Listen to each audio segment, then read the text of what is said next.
Un millionnaire déambule dans les allées d'un supermarché de luxe lorsqu'il est approché par une fillette de 6 ans portant 2 nouveau-nés dans ses bras. D'une voix tremblante, elle murmure « Monsieur, pouvez-vous acheter du lait pour mes petits frères? Je promets de vous rembourser quand je serai grande. » Lorsqu'il lui demande où est leur mère, sa réponse le bouleverse, le forçant à prendre une décision difficile. Avant de commencer l'histoire, n'oubliez pas de laisser un like et de vous abonner à la chaîne pour voir plus d'histoires comme celle-ci. Le cliquetis métallique des chariots résonnait dans l'épicerie haut de gamme tandis que Robert Miller arpentait les allées avec une posture impeccable, son costume italien parfaitement taillé et ses chaussures en cuir luisant sous les néons. À 45 ans, il avait acquis tout ce que l'argent pouvait acheter, pourtant son expression restait froide, calculatrice, comme s'il analysait un bilan financier même en choisissant une bouteille de vin. Le samedi après-midi était son seul moment de répit dans la routine obsessionnelle qu'il maintenait depuis des décennies. Même alors, il ne pouvait pas complètement déconnecter. Passant en revue mentalement des rapports, planifiant des stratégies, calculant des bénéfices. Sa vie était une succession de chiffres, d'objectifs et de réussites qui ne semblaient jamais suffisants pour combler le vide qui grandissait en silence dans sa poitrine. Dans le rayon des vins importés, Robert examinait méticuleusement les étiquettes quand un mouvement subtil attira son attention. Une petite silhouette s'approchait timidement, portant quelque chose dans ses bras. Lorsqu'il leva les yeux, son cœur s'arrêta littéralement un instant. Une fillette d'environ 6 ans marchait vers lui, tenant 2 nouveau-nés serrés contre sa poitrine. Ses cheveux bruns étaient ébouriffés, ses vêtements simples étaient propres mais visiblement rapiécés, et ses grands yeux sombres brillaient d'un mélange de détermination et de vulnérabilité qui le frappa comme un éclair. Les bébés pleuraient doucement, un murmure fragile qui se fondait dans le bruit ambiant du magasin. Robert remarqua que d'autres personnes passaient à côté de la fillette sans même la voir, absorbés par leurs propres préoccupations banales. Lui-même avait failli faire de même, jusqu'à ce qu'elle s'arrête juste devant lui. « Monsieur » murmura-t-elle d'une voix tremblante mais courageuse. « Pouvez-vous acheter du lait en poudre pour mes petits frères? Je promets de vous rembourser quand je serai grande. » Les mots frappèrent Robert comme un coup de poing à l'estomac. Il avait affronté des négociations de plusieurs millions de dollars sans sourciller. Il avait licencié froidement des centaines d'employés avec une indifférence calculée. Il avait bâti un empire commercial sur des décisions rationnelles et impitoyables. Mais à cet instant, face à cet enfant qui portait un fardeau impossible pour son âge, il se sentit complètement désarmé. « Où est ta maman ?» demanda-t-il avec une douceur qu'il n'avait pas utilisée depuis des années, s'abaissant à sa hauteur. « Maman est à la maison, très malade, et ne peut pas les allaiter, » répondit-elle, ajustant les bébés dans ses bras avec une habileté qui révélait une expérience bien au-delà de son âge. Elle pleure beaucoup parce qu'elle n'a pas assez de lait et les bébés ont faim. Robert sentit quelque chose s'agiter en lui, une émotion qu'il avait enfouie si profondément qu'il ne se souvenait plus de son existence. Il regarda les bébés. C'étaient des jumeaux, probablement âgés de quelques mois à peine, et leurs petites bouches bougeaient instinctivement, cherchant de la nourriture. « Comment es-tu venu jusqu'ici » demanda-t-il, réalisant qu'aucun adulte n'accompagnait la fillette. « J'ai marché » répondit-elle avec une simplicité dévastatrice. Je nettoie des voitures sur le parking parfois et je gagne quelques pièces. Mais aujourd'hui, je n'ai pas gagné assez pour le lait spécial dont les bébés ont besoin. La fillette ouvrit sa petite main, révélant quelques pièces sales et un billet de 5 $ froissé. C'était tout ce qu'elle possédait au monde, et elle était prête à le dépenser pour ses frères. Robert sentit son monde de certitude commencer à s'effondrer. Voici une enfant qui faisait preuve de plus de compassion, de responsabilité et d'amour qu'il n'en avait montré en des décennies d'existence. Elle ne demandait pas pour elle-même, mais pour des enfants encore plus petits qu'elle qui dépendaient d'elle.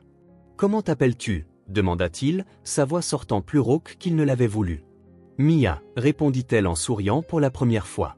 « Et vous allez m'aider » À cet instant, Robert sut que sa vie venait d'être divisée en 2 parties, avant et après cette rencontre. Quelque chose de fondamental avait changé pour toujours. Robert se releva lentement, les jambes tremblantes comme s'il avait couru un marathon. Son esprit d'homme d'affaires, toujours si efficace pour trouver des solutions pratiques, luttait maintenant pour traiter la situation qui se déroulait devant lui. Une enfant de 6 ans demandait de l'aide pour nourrir des nouveau-nés. Et lui, un homme qui contrôlait des millions, se sentait complètement perdu. « Bien sûr. Je vais t'aider, » dit-il enfin, sa voix plus douce qu'elle ne l'avait été depuis des années. « Allons chercher le lait dont ils ont besoin. » Mia sourit. Mais lorsque Robert se pencha vers le chariot pour prendre une boîte de lait maternisé importé, elle tira doucement sur sa manche. Ce n'est pas la peine de prendre le plus cher, monsieur, dit-elle avec une sagesse qui le toucha en plein cœur. Maman dit toujours que l'important, c'est qu'il y ait des vitamines pour qu'ils grandissent fort. Robert s'arrêta au milieu de l'allée. Voyant qu'elle savait exactement quel produit chercher, Mia se dirigea vers une étagère inférieure et pointa une marque nationale de lait en poudre. « Celui-ci est bon », expliqua-t-elle. « Et il ne coûte pas trop cher. J'ai vu d'autres mamans l'acheter pour leur bébé. » Le naturel avec lequel elle parlait de prix et de produits de première nécessité révélait une réalité que Robert n'avait jamais envisagée. Pendant qu'il hésitait entre des 20 à 30 ou 500 $, cette fillette calculait les centimes pour maintenir ses frères en vie. « Tu en connais beaucoup sur le sujet », commenta-t-il en mettant 3 boîtes dans le chariot. « Je suis bien obligé, répondit Mia en ajustant les bébés qui commençaient à pleurer plus fort. Quand maman est tombée malade, j'ai dû apprendre vite. Madame Brenda, notre voisine, m'a appris au début, mais ensuite elle a déménagé. » Robert réalisa qu'il était guidé par une enfant à travers le supermarché, mais cela ne le dérangeait pas. Elle connaissait chaque rayon, savait où trouver les promotions et avait une liste mentale de tout ce dont elle avait besoin. « Tu viens souvent ici seul ?» demanda-t-il, encore en train de digérer la situation. « Seulement quand c'est vraiment nécessaire », répondit Mia. « Normalement, je vais au marché local près de la maison, mais ils n'ont pas le lait spécial pour bébé là-bas. J'ai dû marcher longtemps pour arriver jusqu'ici. » La distance qu'elle avait parcourue en portant 2 bébés commença à devenir claire pour Robert. Il regarda les petits dans ses bras.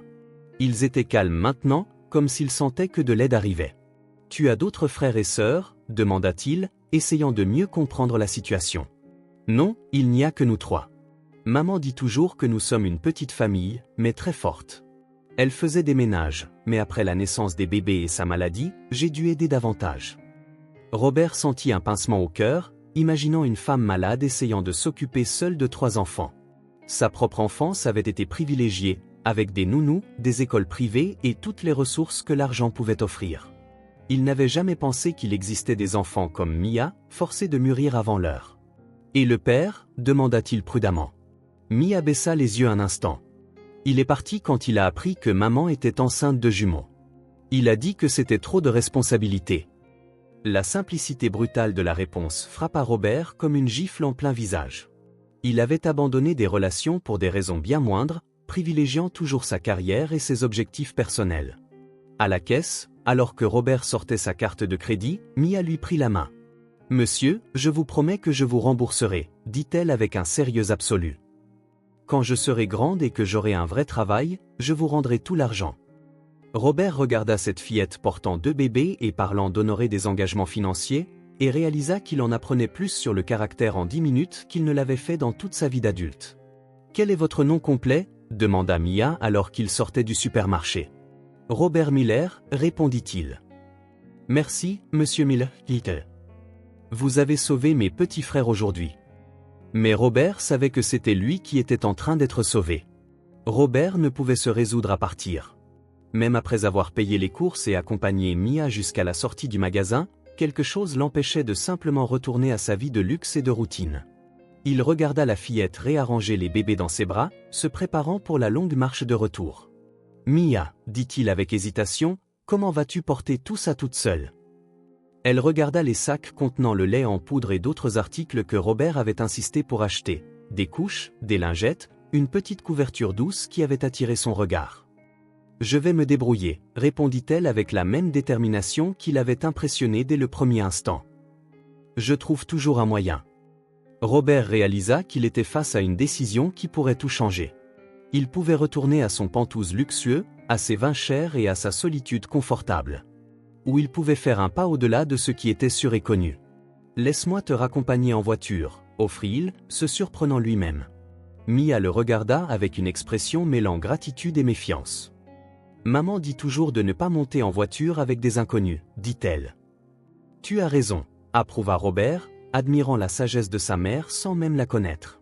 « Mais peux-tu l'appeler pour lui demander si c'est d'accord ? » « On n'a pas de téléphone, » dit simplement Mia.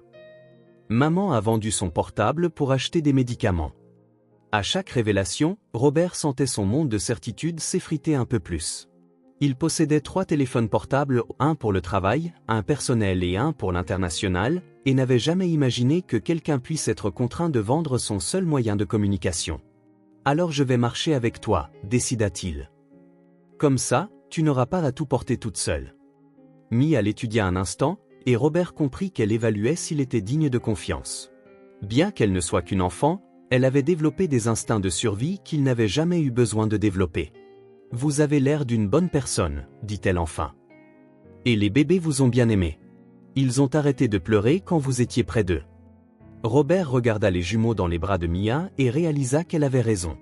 Ils semblaient plus calmes, leurs petits poings n'étaient plus crispés par la faim et l'inconfort. La marche révéla une ville que Robert n'avait jamais vraiment vue, bien qu'y vivant depuis des décennies. Quittant le quartier chic où se trouvait le supermarché, ils traversèrent des rues de plus en plus simples, des maisons de plus en plus petites, jusqu'à atteindre une zone dont il ignorait même l'existence. « Il y a beaucoup de gens bien qui vivent ici, » dit Mia, remarquant comment Robert observait tout avec de grands yeux. « Madame Carmen me donne du pain quand elle en a en trop de sa boulangerie. Monsieur Johnson me laisse parfois l'aider à son garage et me donne quelques pièces. Tout le monde essaie d'aider tout le monde. » Robert réalisa qu'il découvrait une forme de communauté que sa vie privilégiée ne lui avait jamais permis de connaître. Dans son monde, les gens rivalisaient, négociaient, calculaient leurs avantages. Ici, ils s'entraidaient simplement. « Tu as beaucoup d'amis à l'école ?» demanda-t-il. Mia resta silencieuse un moment. « Je ne vais pas à l'école en ce moment, dit-elle enfin. Maman ne peut pas m'emmener et venir me chercher parce qu'elle est trop faible. Et je dois m'occuper des bébés. » « Mais tu sais lire et écrire ?» demanda Robert, horrifié par cette possibilité. « Oui, je sais, » dit Mia fièrement. « Maman m'a appris avant de tomber malade. Et j'apprends d'autres choses en lisant les journaux que les gens jettent. J'aime beaucoup lire. » Robert s'arrêta de marcher un instant, frappé par la réalité que cette fillette brillante était privée d'éducation par des circonstances totalement indépendantes de sa volonté. « On est arrivé, » dit Mia en désignant une petite maison en bois au bout d'un chemin de terre. Maman doit être inquiète. Robert regarda la simple structure, mais remarqua qu'elle était propre et organisée.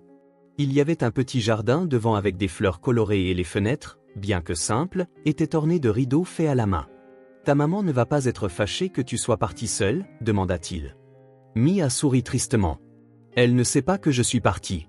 Elle dormait, et j'ai laissé un mot disant que je reviendrais vite. » Ce que Robert allait découvrir à l'intérieur de cette maison changerait sa perspective sur le courage pour toujours. Mia poussa la porte en bois avec précaution, essayant de ne pas faire de bruit. L'intérieur de la maison était petit mais impeccablement propre, avec des meubles simples qui avaient clairement été choisis avec soin. Robert fut surpris par l'organisation et la chaleur de l'environnement, qui contrastaient radicalement avec la précarité de la structure. « Maman » appela doucement Mia. Une voix faible vint de ce qui semblait être l'unique chambre de la maison. « Mia, ma chérie, tu es sortie ? J'étais si inquiète. »« Je suis là, maman, et j'ai apporté le lait pour les bébés, » dit Mia en se dirigeant rapidement vers la chambre. Robert hésita à l'entrée, se sentant comme un intrus dans cet espace intime, mais la curiosité et une inquiétude grandissante le poussèrent à suivre Mia. La femme qu'il trouva au lit était jeune, probablement dans la trentaine, mais son visage pâle et ses yeux fatigués révélaient le poids d'une lutte constante, même malade. Elle essaya de se redresser en voyant Robert. « Qui est ce monsieur, Mia ?» demanda-t-elle d'une voix qui mêlait faiblesse et protection maternelle. « Maman, c'est monsieur Miller. Il m'a aidé à acheter le lait pour les bébés, » expliqua Mia en plaçant délicatement les jumeaux à côté de sa mère.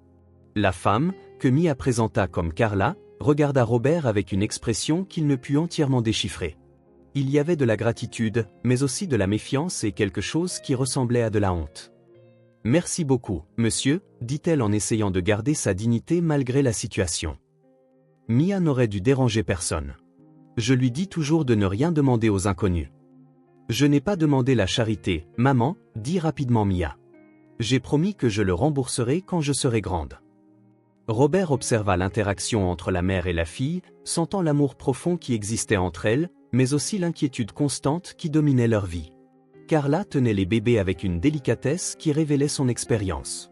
Mais Robert remarqua comment ses mains tremblaient de faiblesse. « Tu te sens mieux aujourd'hui ?» demanda Mia en touchant le front de sa mère avec un naturel qui montrait que c'était un rituel quotidien. « Un peu » mentit Carla, essayant clairement de ne pas inquiéter sa fille. Tu as réussi à préparer leur lait ce matin? Oui, mais il n'y en avait plus, dit Mia. C'est pour ça que je suis allé en chercher plus. Robert comprit que Mia avait omis des détails sur son périple. Elle n'avait pas mentionné avoir marché des kilomètres en portant 2 bébés, ni avoir utilisé ses dernières pièces pour tenter d'acheter le lait. Puis-je demander, êtes-vous malade depuis longtemps? Demanda Robert prudemment. Carla le regarda avec surprise, comme si elle avait oublié sa présence. Depuis la naissance des bébés, il y a 4 mois. Le médecin a dit que c'est quelque chose dans mon sang, mais... Elle s'interrompit en regardant Mia. Ce n'est rien qui ne puisse se régler. Robert saisit le message non dit. Elle ne voulait pas effrayer sa fille, mais la situation était clairement plus grave qu'elle ne l'admettait. « Maman, je peux préparer leur biberon ?» demanda Mia. « Bien sûr, ma chérie. Tu sais comment faire. » Robert regarda Mia quitter la pièce avec l'une des boîtes de lait et en profita pour parler plus directement à Carla. « Vous avez besoin d'aide médicale, dit-il doucement. Les yeux de Carla s'emplirent de larmes. « Je sais, murmura-t-elle. Mais je n'ai aucun moyen de payer. J'ai déjà vendu tout ce que j'avais de valeur. Le traitement coûte plus que ce que je gagnais en une année entière. Et le père des enfants? Il a disparu quand il a su que c'était des jumeaux, dit-elle avec amertume. Il a dit qu'un enfant, c'était déjà trop pour lui. » Robert sentit la colère monter en lui. Colère contre un homme qui avait abandonné une famille. Colère contre un système qui obligeait une mère à choisir entre sa propre vie et nourrir ses enfants. Mia ne devrait pas gérer tout ça seule, dit-il. Je sais, pleura silencieusement Carla. Elle a perdu son enfance à s'occuper de moi et de ses frères. Mais je n'ai pas le choix. S'il m'arrive quelque chose? Robert réalisa qu'il assistait à une forme d'amour qu'il n'avait jamais connue. L'amour d'une mère qui sacrifiait tout pour ses enfants et d'une fille qui assumait des responsabilités impossibles pour protéger sa famille. Quand Mia revint avec le biberon préparé, Robert sut qu'il ne pouvait pas simplement partir et prétendre que tout cela n'était pas réel. Robert passa toute la nuit à penser à la famille qu'il avait rencontrée. Dans son appartement luxueux, entouré de tout le confort imaginable, il ne parvenait pas à chasser l'image de Mia nourrissant les bébés avec une patience et une délicatesse rivalisant avec celle de n'importe quelle mère expérimentée. La responsabilité que l'enfant portait sur ses épaules le hanta jusqu'à l'aube. Le dimanche matin, il prit une décision qui allait à l'encontre de tous ses instincts d'autopréservation. Il retournerait chez cette famille, mais cette fois avec un plan. Robert s'arrêta dans une pharmacie et acheta des vitamines, des médicaments de base pour le rhume et la fièvre, et d'autres articles qu'il imaginait pouvoir être utiles. Puis il se rendit dans une épicerie et remplit des sacs de nourriture nutritive, en se concentrant particulièrement sur ce dont une mère en convalescence et une enfant soignante auraient besoin. Quand il arriva à la petite maison en bois, il trouva Mia dans la petite cour en train d'étendre des couches en tissu sur un étendoir improvisé. Elle sourit en le voyant, mais il y avait une fatigue dans ses yeux qui n'était pas là la veille. « Monsieur Miller, vous êtes revenu, » dit-elle en courant vers lui. « Comment vont les bébés » demanda-t-il, remarquant qu'il ne les entendait pas pleurer. « Ils dorment, » dit Mia fièrement. « Et le lait que vous avez acheté est très bon. Ils ont dormi toute la nuit. » Robert ressentit une satisfaction inattendue en sachant que son aide avait offert une nuit de repos à cette famille. « Et ta maman » Le sourire de Mia vacilla. Elle a eu de la fièvre pendant la nuit. Je lui ai mis des compresses froides comme la voisine m'a appris, mais elle est encore faible. Robert sentit sa poitrine se serrer. Je peux la voir? Mia hésita. Elle était un peu gênée hier après votre départ. Elle a dit qu'elle n'aurait pas dû laisser un inconnu la voir comme ça. Mais j'ai apporté des choses qui pourraient t'aider, dit Robert en montrant les sacs. Les yeux de Mia s'écarquillèrent. Mais ensuite, elle secoua la tête. Maman ne voudra pas accepter. Elle dit toujours qu'on ne demande de faveur à personne. Robert réalisa qu'il faisait face à un obstacle imprévu. Dans son monde des affaires, les problèmes se résolvaient avec de l'argent et des ressources. Mais ici, il avait affaire à quelque chose de bien plus complexe, la dignité humaine. Mia, dit-il en s'agenouillant à sa hauteur. Et si je te disais que j'avais besoin de ton aide? La fillette le regarda, confuse. Qu'est-ce que vous voulez dire? Robert improvisa, suivant un instinct qu'il ne savait même pas posséder. Je suis un homme très seul. Je n'ai pas de famille. Je n'ai pas d'enfant. Te rencontrer m'a fait réaliser que je pourrais peut-être apprendre des choses importantes. Et si, au lieu que je vous aide, nous nous aidions mutuellement? Mia traita ses paroles avec le sérieux d'une adulte. Vous voulez être notre ami? Beaucoup, dit Robert, surpris par la sincérité de sa propre réponse. Je vais demander à maman, dit Mia en se dirigeant vers la maison. Robert attendit dehors, écoutant la conversation étouffée entre la mère et la fille. Carla résistait clairement, mais Mia argumentait avec une éloquence impressionnante pour son âge. Finalement, Mia revint. Maman a dit que vous pouviez entrer. Mais seulement si vous promettez que vous ne faites pas ça par pitié. Je le promets, dit Robert. À l'intérieur, Carla était assise dans son lit, visiblement plus faible que la veille, mais essayant de garder contenance. Les bébés dormaient paisiblement à côté d'elle. Monsieur Miller, dit-elle d'une voix faible mais ferme. Mia m'a dit que vous vouliez être notre ami. Mais je veux que vous compreniez une chose. Nous avons notre fierté. Nous n'acceptons pas la charité. Je comprends, dit Robert. Et si je vous disais que ce n'est pas de la charité? Et si c'était un échange équitable? Carla le regarda avec méfiance. Quel genre d'échange? Robert prit une profonde inspiration, sachant que ce qu'il allait dire changerait tout. Vous m'apprenez ce qu'est la famille, le courage, ce qui compte vraiment dans la vie, et en retour, je veillerai à ce que Mia puisse retourner à l'école et que vous ayez ce qu'il faut pour guérir. Le silence qui suivit fut tendu, chargé de possibilités et de craintes. Pourquoi feriez-vous cela pour nous? Demanda finalement Carla. Robert regarda Mia, qui tenait sa petite main dans la sienne, et réalisa que la réponse était plus simple et plus complexe que n'importe quel accord qu'il ait jamais conclu. Parce que vous m'avez montré que j'étais perdu, et maintenant je veux retrouver mon chemin. Carla étudia le visage de Robert pendant de longs moments, comme si elle essayait de déchiffrer ses véritables intentions. Mia restait près du lit, tenant la main de sa mère d'un côté et celle de Robert de l'autre, formant un pont humain entre deux mondes complètement différents. « Avez-vous des enfants » demanda finalement Carla. « Non » répondit Robert, ressentant un vide qu'il ne s'était jamais avoué. « Je n'ai jamais eu le temps pour une famille. J'ai toujours pensé que c'était une distraction pour les affaires. »« Et maintenant » demanda Mia avec cette curiosité enfantine qui va droit au cœur des choses. Robert regarda la fillette, réalisant qu'elle avait posé la question que Carla n'avait pas osé poser. « Et maintenant, je réalise que j'ai peut-être manqué les choses les plus importantes de la vie en courant après les moins importantes. » L'un des bébés commença à pleurer doucement, et Robert regarda Mia se diriger immédiatement vers lui, le prenant dans ses bras avec un naturel qui l'émut. Elle le berça doucement, lui murmurant des mots d'affection qu'elle avait clairement appris en observant sa mère. « Mia, dit doucement Carla. Emmène les bébés dans le salon pour leur changer la couche. » Une fois seule, Carla regarda Robert droit dans les yeux. « Vous devez comprendre quelque chose à propos de ma fille. Elle a déjà vécu des choses qu'aucun enfant ne devrait vivre. Elle m'a vu pleurer de douleur, m'évanouir de faiblesse, assumer des responsabilités d'adulte. Si vous êtes ici par culpabilité ou pour une sorte de projet caritatif personnel, je préférerais que vous partiez maintenant. » La franchise brutale de Carla frappa Robert comme un coup de poing. Elle protégeait sa fille de la seule manière qu'elle connaissait, avec une honnêteté dure. « Je comprends votre inquiétude, dit-il. Et vous avez raison d'être prudente. Mais je peux vous jurer que mon intention n'est pas de vous faire du mal. Mia m'a touché d'une manière que je ne croyais pas possible. »« Comment » demanda Carla. Robert fit une pause, cherchant les mots justes. « J'ai bâti toute une vie sur le contrôle, sur le fait d'avoir toujours les bonnes réponses, de ne jamais dépendre de personne. Mais votre fille m'a montré qu'il y a une force bien plus grande dans la vulnérabilité, dans le courage de demander de l'aide quand on en a besoin, dans la capacité d'aimer sans condition. » Carla resta silencieuse, évaluant ses paroles. « Elle m'a dit qu'elle vous a promis de vous rembourser quand elle serait grande, » poursuivit Robert.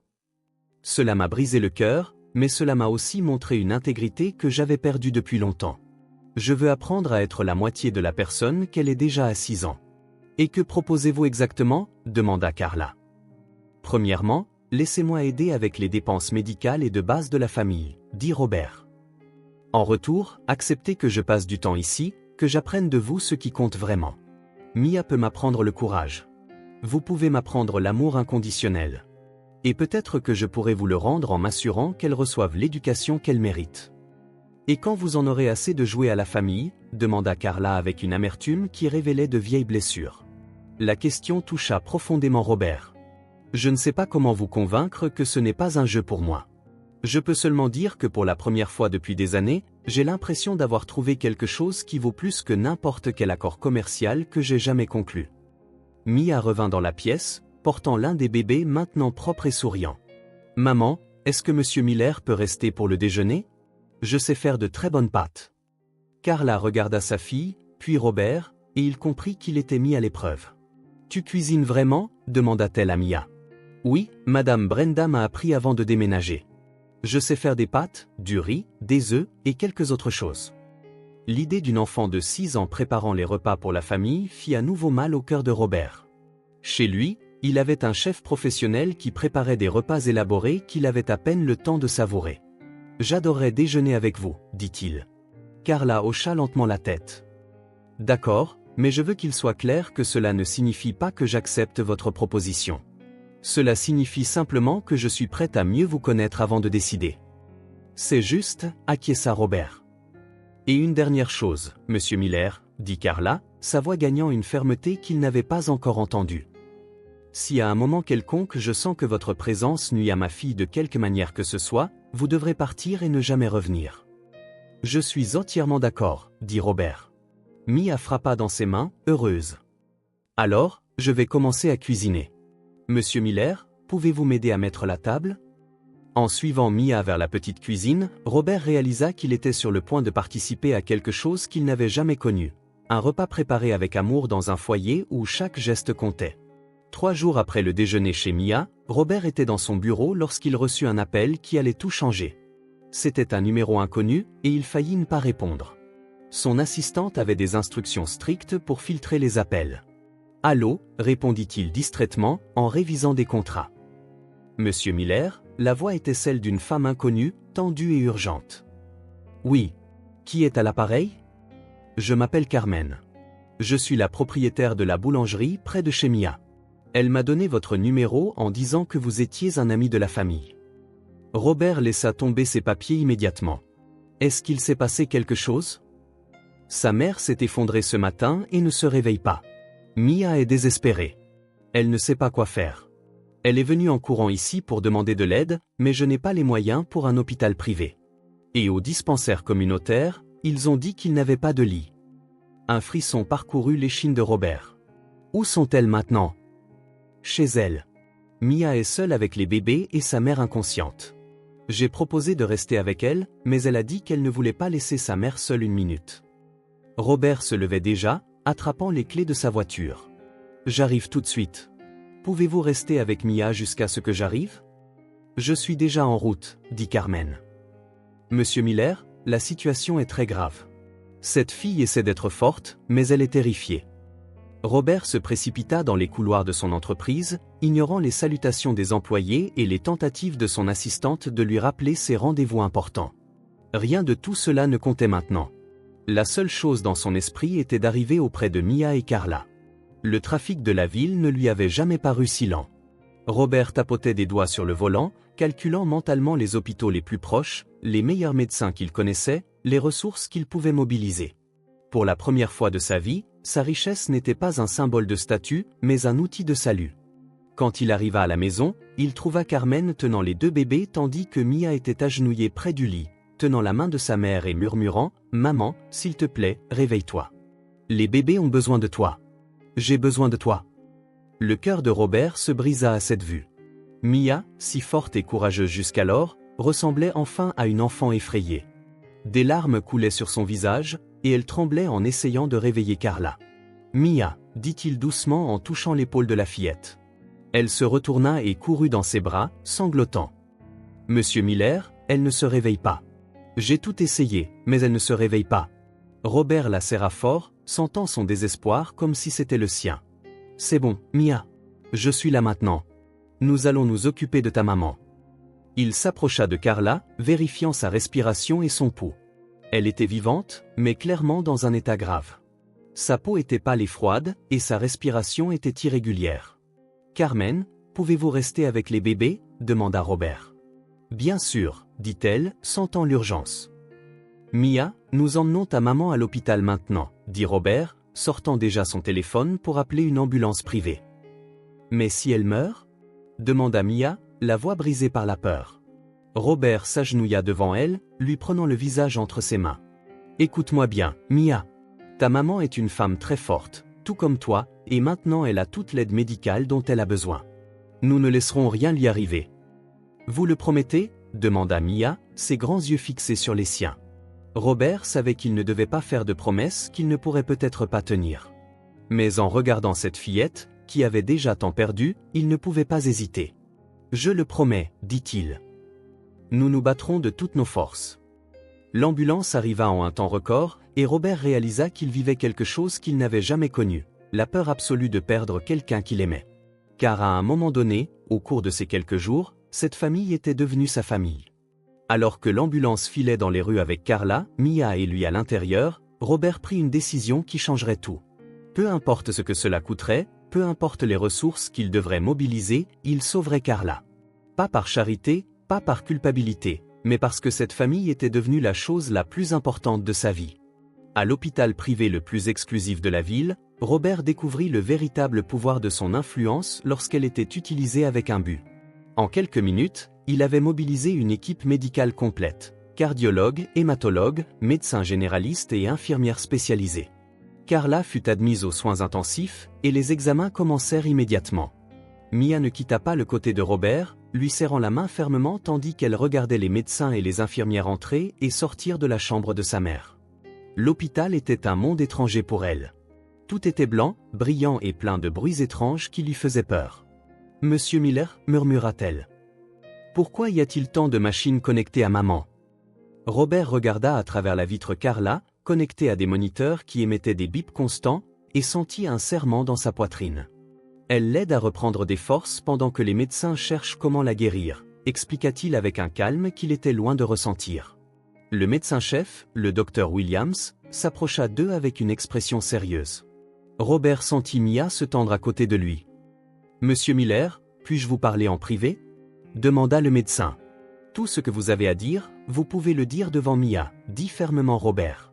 « Elle a le droit de savoir ce qui se passe avec sa mère. » Le docteur Williams hésita mais accepta. « Les premiers tests montrent que Madame Carla souffre d'une anémie sévère et d'une malnutrition extrême. Son corps est tout simplement épuisé, mais il y a quelque chose de plus préoccupant. » Robert sentit Mia serrer sa main plus fort. « Nous avons trouvé des signes d'une infection généralisée qui n'a pas été traitée. Ceci, combiné à la faiblesse générale du corps, a créé une situation critique. Elle aura besoin de transfusions sanguines, d'antibiotiques par voie intraveineuse et de soins intensifs pour les prochains jours. »« Mais est-ce qu'elle va guérir ?» demanda Mia d'une voix si petite que Robert eut envie de pleurer. Le docteur Williams regarda la fillette avec douceur. « Nous ferons tout notre possible, ma chère. Ta maman est une battante. On le voit dans les analyses. Elle a combattu cette maladie pendant très longtemps. » « Depuis combien de temps était-elle vraiment malade ?» demanda Robert. « D'après les symptômes et la progression, je dirais au moins 8 mois, peut-être plus. Elle se sentait probablement faible et avait mal depuis longtemps, mais elle a continué à s'occuper de sa famille malgré tout. » Robert ferma les yeux un instant, imaginant Carla luttant contre la maladie en silence, cachant la gravité à Mia pour ne pas l'effrayer. « Docteur, dit-il, je veux qu'elle ait le meilleur traitement possible. Le coût n'a aucune importance. » Monsieur Miller, Mia tira sur sa manche. « Mais maman a dit qu'on n'accepte pas la charité. » Robert s'agenouilla à nouveau devant elle. « Souviens-toi de notre accord. Tu m'apprends ce qu'est la famille, et j'aide avec d'autres choses. Ta maman m'apprend le courage en ce moment même en dormant. » Mia y réfléchit avec son sérieux habituel. « C'est vraiment un échange équitable ?»« Plus qu'équitable, » dit Robert. « Ta famille me donne des choses que l'argent ne peut pas acheter. » Cette nuit-là, Robert refusa de quitter l'hôpital. Il transforma la salle d'attente en son bureau temporaire, annulant des réunions importantes et déléguant des décisions cruciales à ses subordonnés. Mia dormit sur le canapé à côté de lui, utilisant son costume comme couverture. Au petit matin, elle se réveilla d'un cauchemar, pleurant doucement. « J'ai rêvé que maman partait et me laissait seule avec les bébés, » murmura-t-elle. Robert la serra contre lui. « Ta maman ne va nulle part. Et même s'il arrivait quelque chose, ce qui n'arrivera pas, tu ne serais jamais seul. »« Vous seriez là pour toujours ?» demanda Mia. La simple question frappa Robert comme un éclair. Pour la première fois, on lui demandait un engagement qui allait au-delà des contrats et des profits. « Pour toujours », dit-il, et il réalisa qu'il n'avait jamais rien dit avec plus de certitude de toute sa vie. Le deuxième jour, Carmen apparut à l'hôpital, amenant les bébés pour que Mia puisse les voir. La scène dans la salle d'attente était touchante, Mia s'occupant de ses jeunes frères tandis que Robert tenait l'un d'eux et essayait de l'empêcher de pleurer. « Vous ne vous êtes jamais occupé d'un bébé avant, n'est-ce pas ?» demanda Mia en riant pour la première fois depuis 2 jours. « C'est si évident ?» demanda Robert, essayant de bercer le bébé comme il avait vu Mia le faire. « Très, dit Mia sans méchanceté. Mais vous apprenez vite. » À cet instant, Robert réalisa qu'il vivait quelque chose qu'il avait toujours rejeté. Il faisait partie d'une vraie famille, avec toutes les responsabilités, les peurs et les joies que cela impliquait. Le 3e jour, alors que les premiers rayons de soleil traversaient la fenêtre des soins intensifs, Carla ouvrit les yeux.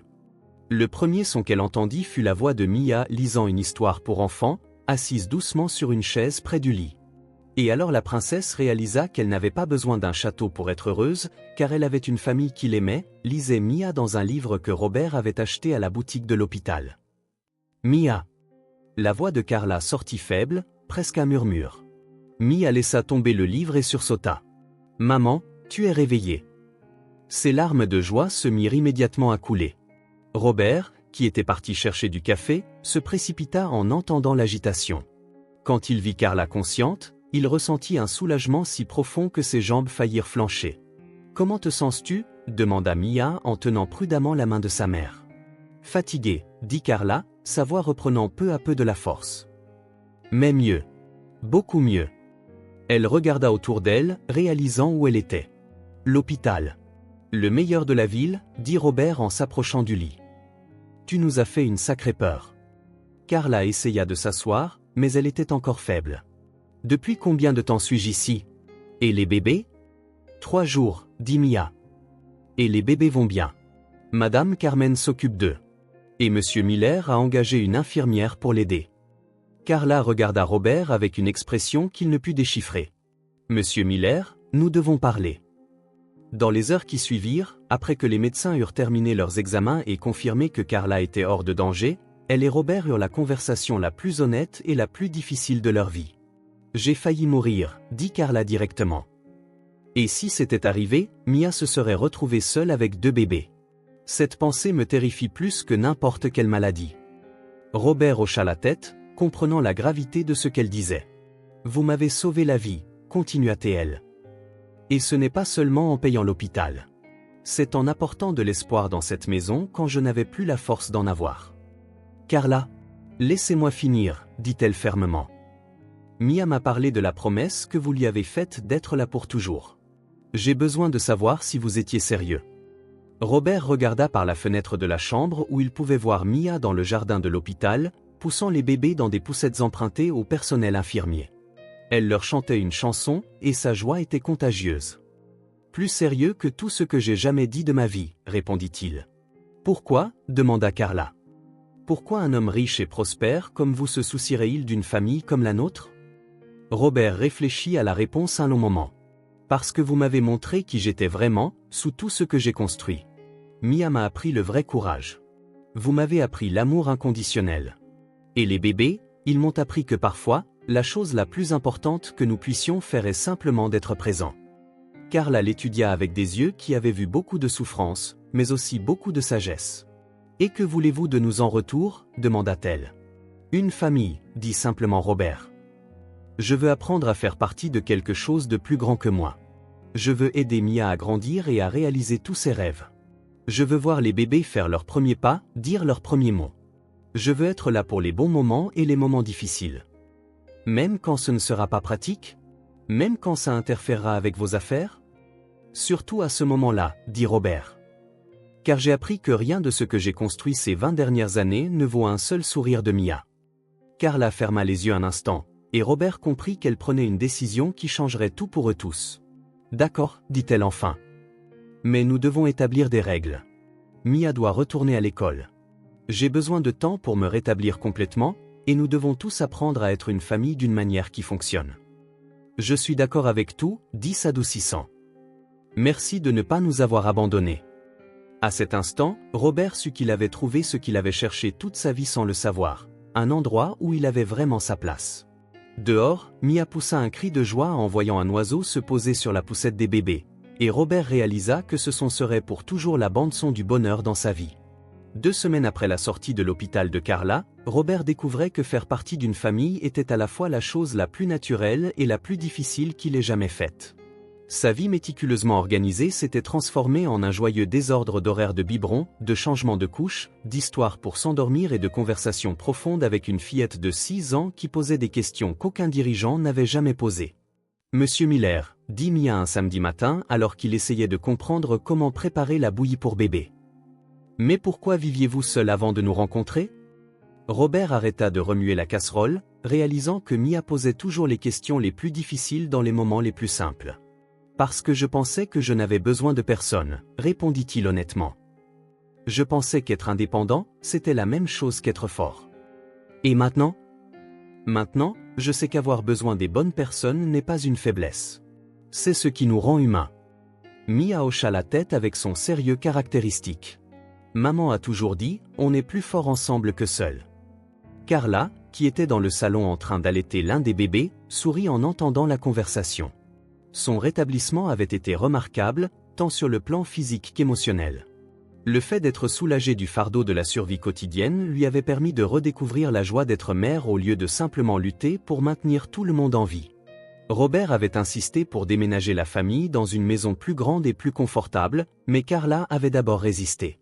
Le compromis qu'ils trouvèrent fut une maison simple mais décente dans le même quartier où ils vivaient déjà, afin que Mia puisse garder ses amitiés et Carla ses liens avec la communauté. Mia commence sa nouvelle école lundi, dit Carla en les rejoignant dans la cuisine. Elle est nerveuse. Non, c'est pas vrai, protesta Mia, mais ses joues rougissantes la trahirent. Robert s'agenouilla devant elle. C'est normal d'être nerveux pour les nouvelles choses. Mais sais-tu ce que j'ai appris sur toi ? Quoi ? Que tu es la personne la plus courageuse que je connaisse. Si tu peux t'occuper des bébés et de ta maman, tu peux affronter n'importe quoi à l'école. Et si les autres enfants ne m'aiment pas ? Impossible, dit Robert avec conviction. Tu as un cœur si grand que tout le monde peut y entrer. Le téléphone sonna, interrompant le moment. C'était l'assistante de Robert, lui rappelant une réunion importante qu'il avait complètement oubliée. « Je dois aller au bureau pour quelques heures », dit-il en raccrochant. « Ce n'est pas grave, dit Carla. On se débrouillera. » Mais Robert remarqua quelque chose dans l'expression de Mia. Une ombre d'insécurité qu'elle essayait de cacher. « Mia, tu veux venir avec moi au bureau ?» demanda-t-il impulsivement. « Tu pourras voir où je travaille. » Ses yeux s'illuminèrent. « Je peux vraiment ?» Au bureau, Mia fit sensation. Les employés de Robert, habitués à sa froideur professionnelle, furent stupéfaits de le voir présenter une petite fille comme « ma fille », Mia, et lui expliquer patiemment le fonctionnement de chaque département. « Monsieur Miller », demanda Mia en regardant par la fenêtre panoramique de son bureau. « D'ici, on peut voir notre maison ?»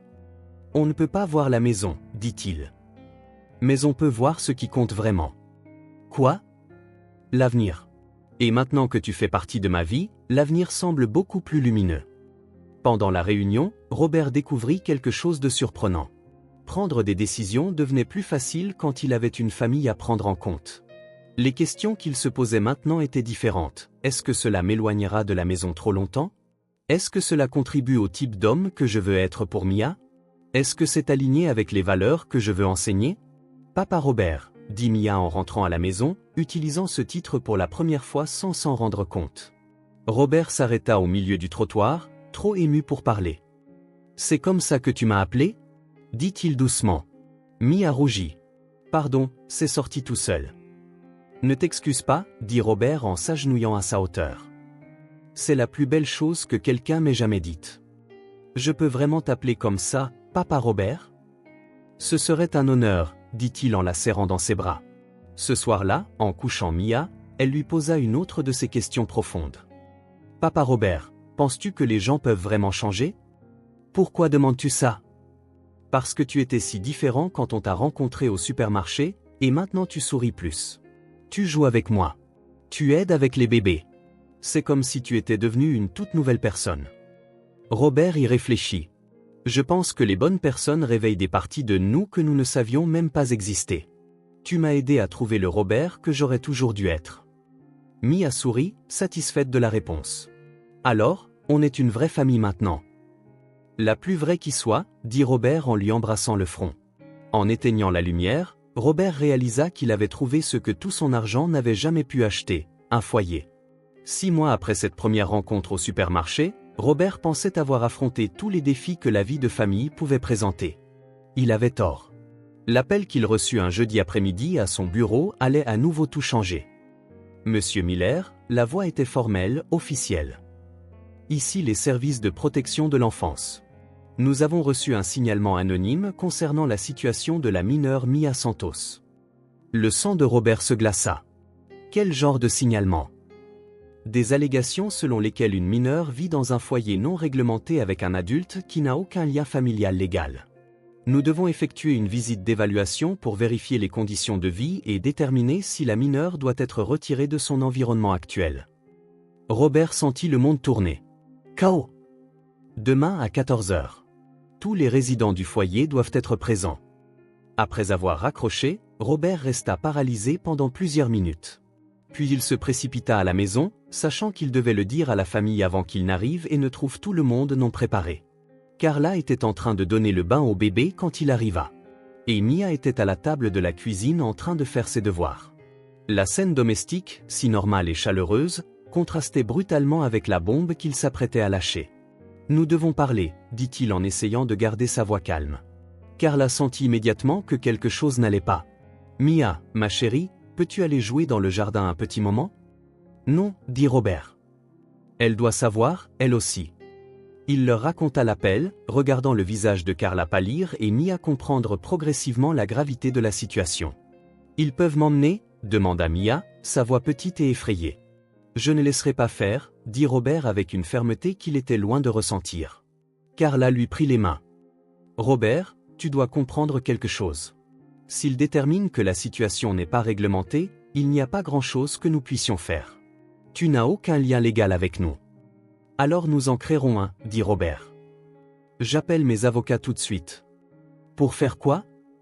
Robert fit une pause, réalisant qu'il parlait impulsivement. Quel lien légal pourrait-il créer? Une adoption prendrait des mois. Épouser Carla serait pour les mauvaises raisons. Une tutelle temporaire, peut-être, mais même là, je ne sais pas, admit finalement. Mais il doit y avoir quelque chose.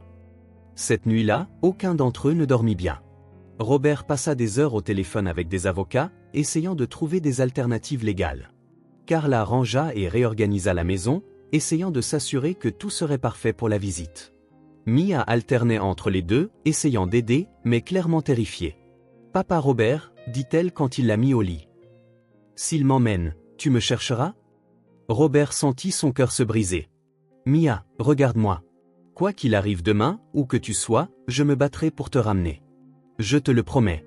Même si ça prend longtemps, même si ça prend toute une vie. » Mia le serra fort dans ses bras. « Je t'aime, papa Robert. Je t'aime aussi, ma fille. » Le lendemain matin, la maison était immaculée. Carla avait préparé du café et des biscuits faits maison. Robert s'était habillé formellement, mais pas trop. Il voulait paraître responsable sans sembler intimidant. Mia portait sa plus belle robe, nerveuse, mais essayant d'être courageuse. À 14 h précises, la sonnette retentit. L'assistante sociale, Madame Hélène Thompson, était une femme d'âge mûr avec une expression sérieuse mais pas hostile. Elle était accompagnée d'un agent des services de protection de l'enfance et portait un porte-bloc avec des papiers. « Bonjour. Nous sommes ici pour l'évaluation demandée. » Robert les accueillit avec toute la courtoisie qu'il put rassembler, mais ses mains tremblaient légèrement. Pendant 2 heures, Madame Thompson posa des questions détaillées. Comment la famille s'était-elle rencontrée? Quelle était la nature de la relation? Comment les besoins des enfants étaient-ils satisfaits? Quelle était la stabilité financière et émotionnelle de l'arrangement? Robert répondit avec une honnêteté totale, sachant que tout mensonge serait découvert et ne ferait qu'aggraver la situation. « Monsieur Miller, dit finalement l'assistante sociale, comprenez-vous que cette situation est très irrégulière d'un point de vue légal? » Je le comprends, dit Robert. Mais d'un point de vue humain, c'est la chose la plus juste que j'ai jamais faite de ma vie. Et vous, Carla, comment vous sentez-vous dans cet arrangement? Carla prit une profonde inspiration. Madame Thompson, cet homme a sauvé ma vie et celle de mes enfants. Ce n'est pas un étranger qui est juste arrivé en offrant la charité. Il est devenu une partie de notre famille. L'assistante sociale nota tout, son expression restant impénétrable. « Mia, dit-elle en s'adressant directement à la fillette. Aimes-tu vivre ici ? Beaucoup, dit Mia. C'est ma famille. Et si je te disais que tu pourrais aller dans une maison avec d'autres enfants où tu aurais de nouveaux jouets et beaucoup d'activités ? Mia regarda Robert, puis Carla, puis de nouveau l'assistante sociale. Je ne veux pas de nouveaux jouets, dit-elle avec une fermeté qui surprit tout le monde. Je veux ma famille. Madame Thompson ferma son porte-bloc. Je vais préparer mon rapport et le soumettre au juge. La décision sera communiquée dans les 48 heures. Après leur départ, la famille resta dans un silence absolu, chacun perdu dans ses propres peurs et espoirs. Robert savait que les 48 prochaines heures détermineraient si tout ce pourquoi il s'était battu survivrait ou s'effondrerait à jamais. Les 48 heures les plus longues de la vie de Robert furent marquées par une mobilisation qu'il n'aurait jamais imaginée. Lorsque la nouvelle de l'enquête se répandit dans la communauté, quelque chose d'extraordinaire se produisit. Des gens commencèrent à se manifester pour soutenir la famille. Carmen fut la première, apportant des lettres écrites par des voisins attestant du caractère de Robert et du bien-être visible de Mia depuis son arrivée dans leur vie. Madame Brenda, l'ancienne voisine qui avait appris à Mia à s'occuper des bébés, revint spécialement pour donner son témoignage. Même des parents de camarades de classe de Mia se présentèrent, parlant de la façon dont la fillette était devenue plus heureuse et plus confiante. « Je n'ai jamais vu ça », commenta l'avocat de Robert. « C'est comme si toute la communauté s'était levée pour vous défendre. » Le matin du deuxième jour, Robert reçut un appel inattendu. C'était le docteur Williams, le médecin qui avait soigné Carla. « Monsieur Miller, j'ai entendu parler de la situation. J'aimerais offrir mon témoignage médical concernant l'impact positif de votre présence sur le rétablissement de Carla et le développement émotionnel des enfants. Vous feriez ça ? Ce serait une négligence médicale de ne pas le faire. Je vois rarement une transformation aussi complète dans une famille. La stabilité émotionnelle et financière que vous avez apportée a été littéralement un facteur de guérison. » Dans l'après-midi, Robert était à son bureau en train d'essayer de se concentrer sur son travail lorsque son assistante annonça une visite inattendue. Madame Thompson était arrivée. Mais elle n'était pas seule. Avec elle se trouvait une femme plus âgée qui se présenta comme étant le docteur Régine Santos, une superviseure des services de protection de l'enfance. « Monsieur Miller, dit le docteur Santos, je suis venu personnellement car je vois rarement un cas qui mobilise autant de soutien communautaire. Nous avons reçu plus de 50 lettres et témoignages en faveur de votre famille au cours des dernières 48 heures. » Robert sentit un espoir prudent grandir dans sa poitrine. « De plus, continua-t-elle, notre enquête plus approfondie a révélé que le signalement anonyme provenait de quelqu'un qui a été licencié de votre entreprise le mois dernier pour mauvaise conduite. Cela soulève des questions sur la motivation du signalement. » Robert se souvint d'un employé qui avait été renvoyé pour harcèlement envers des collègues. La possibilité d'une vengeance ne lui avait pas traversé l'esprit. Cependant, dit Madame Thompson, cela ne change rien au fait que la situation juridique doit être régularisée. Qu'est-ce que cela signifie ? Demanda Robert. Cela signifie que nous recommandons que Madame Carla demande que vous deveniez le tuteur légal de Mia avec tous les droits et responsabilités, expliqua le docteur Santos. Cela officialiserait ce qui existe déjà dans la pratique. Robert sentit ses jambes presque flancher. « Et vous approuvez cette demande ? » « Mieux que ça, dit Madame Thompson avec un sourire, le premier que Robert voyait sur son visage. « Nous recommanderons expressément au juge qu'elle soit approuvée. Nous voyons rarement un cas où l'intérêt supérieur de l'enfant est si clairement servi. » Quand ils arrivèrent à la maison avec la nouvelle, ils trouvèrent Mia jouant dans le jardin avec les bébés tandis que Carla les surveillait depuis le porche. La scène domestique, si naturelle et aimante, résumait tout ce pourquoi il s'était battu. « Nous avons des nouvelles, » annonça Robert. Il leur raconta la visite et la recommandation. Mia écouta avec une attention croissante, et quand il eut fini, elle courut dans ses bras. « Ça veut dire que tu seras mon vrai papa sur le papier aussi ? Si ta maman est d'accord, » dit Robert en regardant Carla. Carla s'approcha d'eux, les larmes coulant sur son visage. « Robert, es-tu sûr ? Être tuteur légal signifie des responsabilités sérieuses et permanentes. »« Carla, dit-il en lui tenant les mains ainsi que celles de Mia, il n'y a rien au monde dont je sois plus sûr. Je veux que Mia soit ma fille dans tous les sens possibles. »« Alors oui, dit Carla. « 1000 fois oui. » 2 semaines plus tard, au bureau du greffier du comté, Robert signa les papiers qui faisaient de lui officiellement le tuteur légal de Mia. Elle se tenait à côté de lui, portant une nouvelle robe bleue et tenant un stylo spécial qu'il lui avait acheté. « Je peux signer aussi ?» demanda-t-elle. « Bien sûr, » dit le greffier.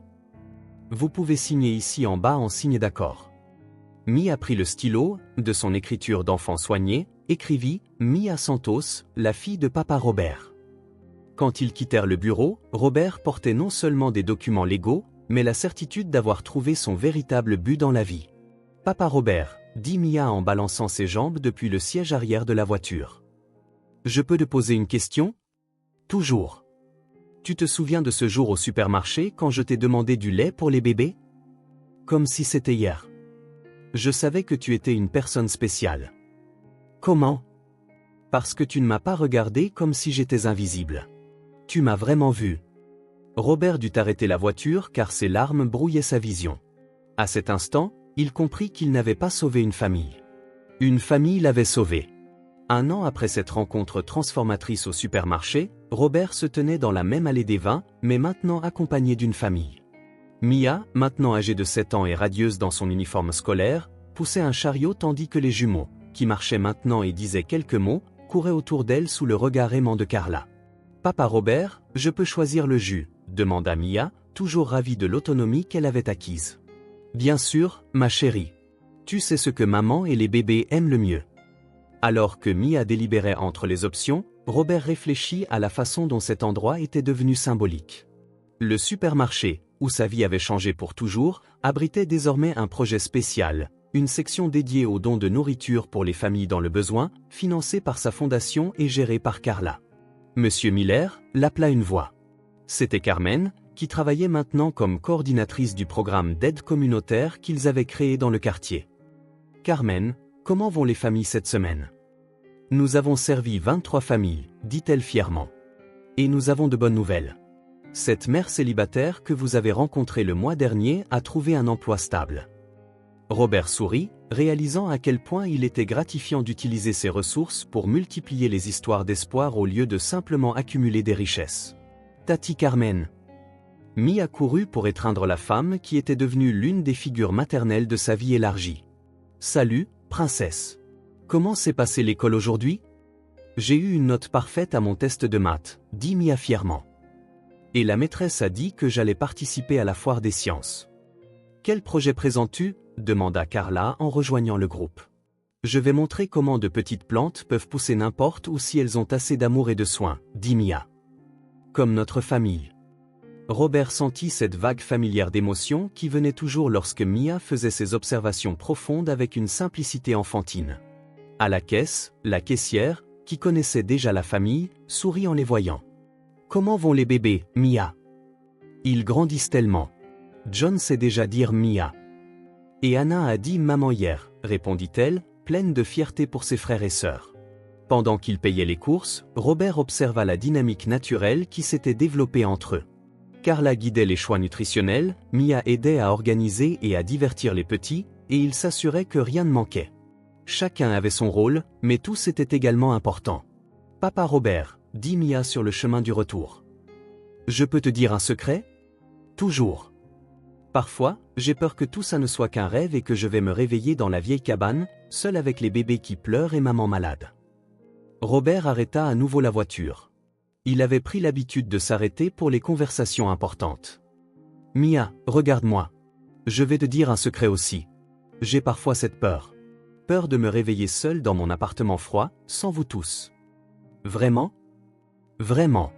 Mais sais-tu ce que j'ai appris ? La peur fait partie de l'amour. Quand on aime quelqu'un très fort, on a peur de le perdre. Mais ça ne veut pas dire qu'on va le perdre. Ça veut dire qu'on a quelque chose de précieux à protéger.